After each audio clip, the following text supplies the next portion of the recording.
सोलापूर शहरात वाहतूक नियमाची कडक अंमलबजावणी करणारे ट्रॅफिक पोलीस दलाचीच विश्वासार्हता डळमळीत करणारा धक्कादायक प्रकार उघडकीस आला आहे.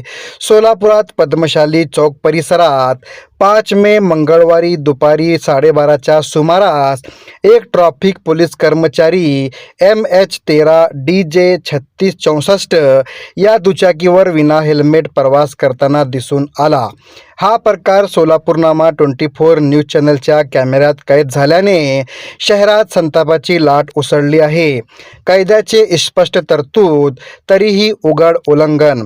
भारतामध्ये मोटार व्हेकल ॲक्ट 1988 अंतर्गत कलम 129 सेक्शन 129 सार्वजनिक रस्त्यावर दुचाकी चालवत असताना हेल्मेट घालणे बंधनकारक.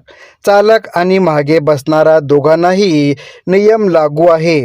त्यामध्ये दंडात्मक तरतूद, हेल्मेट न घातल्यास 1000 रुपयेपर्यंत दंड, ड्रायव्हिंग लायसन 3 महिन्यासाठी निलंबित होऊ शकते.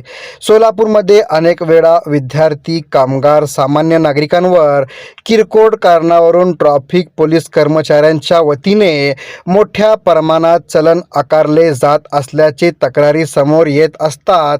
मात्र जे अधिकारी नियमाची अंमलबजावणी करतात तेच जर उघडपणे कायद्याचे उल्लंघन करत असतील तर हा प्रकार नागरिकांच्या मनात संताप निर्माण करणारा ठरत आहे. सामान्य माणसाला दंड आणि पोलिसांना माफी, असा थेट सवाल नागरिक विचारत आहेत.